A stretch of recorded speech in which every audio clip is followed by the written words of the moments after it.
मधुसूदन दत्ता का सभी दर्शकों को नमस्कार। जैसा कि सभी दर्शकों ने टाइटल पढ़ ही लिया होगा कि पुलिस बल में अभी तक ईमानदार अधिकारीगण हैं। हमारे देश के अंदर जितने भी राज्य हैं या यूनियन टेरिटरी है, उनके जो पुलिस बल हैं उसके अंदर आज भी कांस्टेबल से लेकर पुलिस कमिश्नर और डीजीपी तक ईमानदार पुलिस अधिकारीगण हैं। ये हमारे देश के नागरिकों में आज भी विश्वास है। जैसा कि मैं आपके सामने आज उदाहरण प्रस्तुत करूंगा दो। एक उदाहरण ये है कि आज से 27 साल लगभग पूर्व 27 साल पहले दिल्ली पुलिस के नॉर्थ वेस्ट डिस्ट्रिक्ट में मैं एक पीड़ित के साथ गया था, एक उनकी फाइल को पढ़ने के लिए। वहाँ जो फाइल थी नॉर्थ वेस्ट डिस्ट्रिक्ट के अंदर, तो वहाँ पर एक सब इंस्पेक्टर जगबीर सिंह दहिया जी, जो कि 31 मई 2023 को सेवानिवृत्त हुए हैं, उस समय वहाँ पर पोस्टिंग थी उनकी। तो पीड़ित के साथ मैं गया था। तो पीड़ित ने फाइल पढ़ने के बाद जैसे ही उनको कुछ पैसे देने की पेशकश की, तो जगबीर दहिया जी जो थे, जगबीर सिंह दहिया जी, उन्होंने कहा कि मैं पैसे नहीं लेता, मैं मासिक वेतन पर भी ईमानदारी से काम करता हूँ।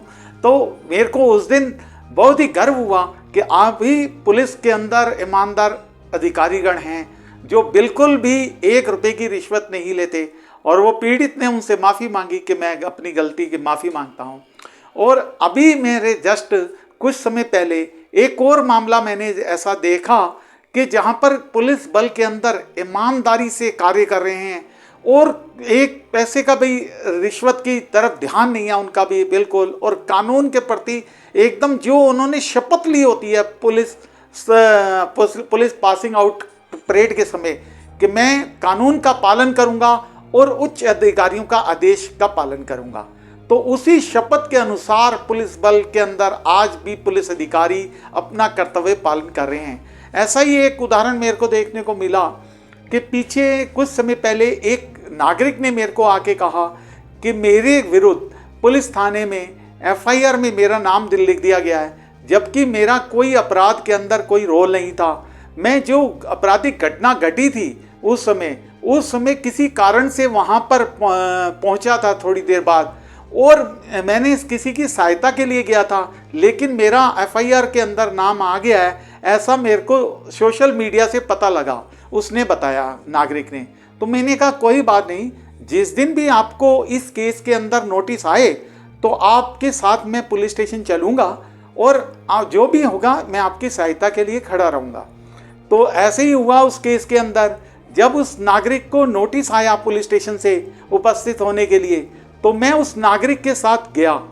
तो मैं जब गया तो वहाँ पर जो पुलिस अधिकारी थे वो असिस्टेंट सब इंस्पेक्टर थे। तो उनसे जब वो गए, हम मिले, तो उसके बाद उन्होंने जो इन्वेस्टिगेशन शुरू करी उस केस के अंदर, तो उसमें क्या था, जो एक नागरिक था वो अपने साथ एक विटनेस भी ले गया था साथ में, क्योंकि वो विटनेस की ही सहायता करने के लिए गया था। जो विटनेस था उसकी सहायता करने के लिए किसी कारणवश गया था। तो मैंने उन्हें बता दिया था कि आप उसको भी उस दिन साथ लेके चलना, साथ में जो गवर्नमेंट डॉक्यूमेंट हैं उनको भी साथ लेके चलना, और जो सीसीटीवी हैं की फुटेज हैं उनको भी साथ लेके चलना। ये तीनों आपकी बेगुनाही के सबूत देंगे वहाँ पर। तो हम जैसे ही मैं उस नागरिक के साथ गया, तो असिस्टेंट सब इंस्पेक्टर जो थे इन्वेस्टिगेशन ऑफिसर, उन्होंने इन्वेस्टिगेशन जब शुरू करी, उससे पूछताछ, तो जो विटनेस था साथ में जो नागरिक लेके गया था अपने साथ एक विटनेस को, उसको उन्होंने बाहर बिठा दिया। तो मेरे को लगा कि भैया पुलिस स्टेशन के अंदर ही हम कोर्ट रूम देख रहे हैं, क्योंकि कोर्ट के अंदर जब कोई गवाही होती है तो उसमें जो उस केस से संबंधित दूसरे विटनेस होते हैं उनको अंदर नहीं रखा जाता, उनको बाहर बिठाया जाता है। तो ऐसा ही मेरे को वहाँ का जो दृश्य दिखा कि आईओ का जो इन्वेस्टिगेशन रूम है वो एक कोर्ट प्रोसीजर की तरह काम कर रहा है कि जो विटनेस लेके गया था उसको बाहर बिठाया गया और उससे पूछताछ शुरू की गई। पूछताछ के अंदर सारे उसके डॉक्यूमेंट देखे गए, सीसीटीवी देखे गए।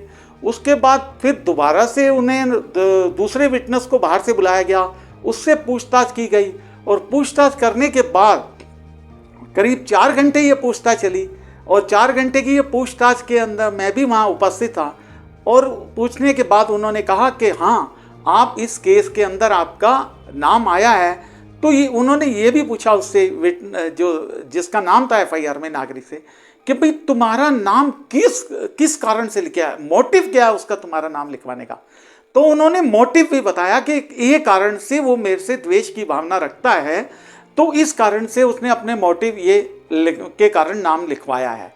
तो उन्होंने कहा ठीक है कि ये कार्रवाई मैं करूँगा, जो भी है इन्वेस्टिगेशन मैं पूरी करके चार्जशीट फाइल कर दूंगा कोर्ट के अंदर। लेकिन आप क्या कहते हैं, मैंने उनसे ये पूछा कि सर ये आप अगर नहीं रहे, दूसरा ऑफिसर आया तो हमारे को दूसरे ऑफिसर के थ्रू कार्रवाई करनी पड़ेगी, तो मैं ये सीनियर को बता दूं, ये राइटिंग में ले आऊँ सारा कुछ। तो उन्होंने कहा ऐसी कोई ज़रूरत नहीं है राइटिंग में कुछ भी लाने की, कि जब भी मेरी अगर ट्रांसफ़र हुई तो मैं आपको बता दूंगा, नहीं तो ये केस मैं पुट इन कोर्ट करके जाऊंगा। और मैंने देख लिया इनका कोई रोल नहीं है, और मैंने ये सबूत भी सारे फाइल में इसलिए लगा रहा हूँ कि कल को कोर्ट मेरे से पूछे कि भाई ये इस एफआईआर में इस एक्यूज़ का नाम था तो इसको क्यों बाहर किया गया। तो इसी कारण से मेरे को ये पूरा टाइम लगा, समय लगा, ये सारी इन्वेस्टिगेशन 4 घंटे पूरा बैठा के पूछताछ करने में। तो मैं देख लिया कि इनका नाम उनका क्यों मोटिव से लिखवाया गया है। तो इनका कोई रोल नहीं है इस केस में, और ना ही ये आरोपी हैं, अपराध किया इन्होंने, तो वो उन्होंने उन्हें जाने दिया। तो मैंने को आज उस दिन महसूस हुआ कि आज भी पुलिस बल के अंदर ईमानदार पुलिस अधिकारी हैं जो अपनी शपथ लेते हैं उस समय पासिंग आउट परेड के टाइम, उस शपथ को याद रखते हैं और कानून का पालन करते हैं और उच्च अधिकारियों का आदेश का पालन करते हैं। तो मेरे को गर्व हुआ कि आज भी पुलिस बल के अंदर ईमानदार पुलिस अधिकारी गण हैं जो हमारी देश की पुलिस की नाम प्रतिष्ठा को ऊंचा रखते हैं। तो मैं सभी दर्शकों से कहना चाहूँगा कि पुलिस बल पर विश्वास रखें अपना, और कानून का पालन करें। जैसे उस नागरिक ने कानून का पालन किया, जैसे ही नोटिस आया और वो नोटिस के साथ ही अपने विटनेस को भी साथ लेके गया, अपने सरकारी डॉक्यूमेंट्स भी साथ लेके गया, बेगुनाही के सीसीटीवी की फ़ोटोज़ भी साथ लेके गया, और साथ में वो एक नागरिक को लेके गया, मेरे जैसे नागरिक को लेके गया जो उसकी वहाँ पर कोई भी दिक्कत आए तो सहायता कर सके। तो इसी तरह से जब भी आपको पुलिस से कोई नोटिस आए तो आप अपनी बेगुनाही के सबूत लेके जाएं अगर आपको आरोपी हैं आप, और साथ ही साथ अपने क्षेत्र के कोई प्रतिष्ठित नागरिक को लेके जाएं।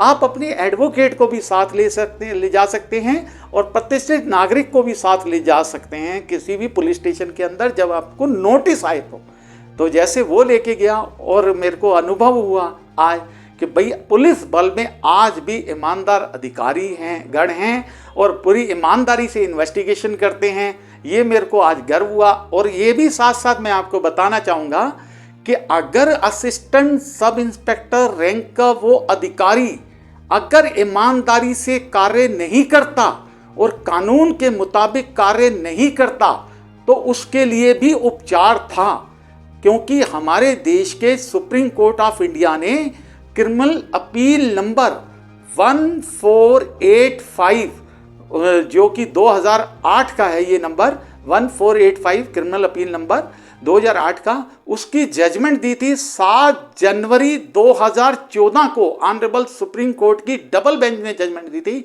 कि कोई भी पुलिस अधिकारी या प्रोसिक्यूशन ऑफिसर अगर कोई अपनी कोताही बरतता है, डेलिबरेटली गलत काम करता है, तो उसके खिलाफ कार्रवाई की जाएगी, डिपार्टमेंटल एक्शन लिया जाएगा।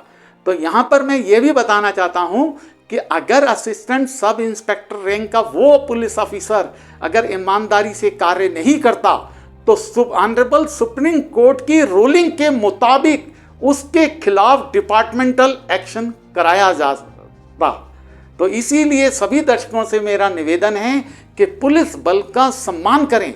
पुलिस जो है हमारे देश की मानव अधिकारों की सबसे बड़ी रक्षक है देश के अंदर, तो पुलिस बल का सम्मान करें। और पुलिस अधिकारी कानून का पालन नहीं करता और कानून का गलत प्रयोग करता है, उपयोग करता है, तो उसके खिलाफ डिपार्टमेंटल एक्शन कराने के लिए ऑनरेबल सुप्रीम कोर्ट की रूलिंग का उपयोग करें।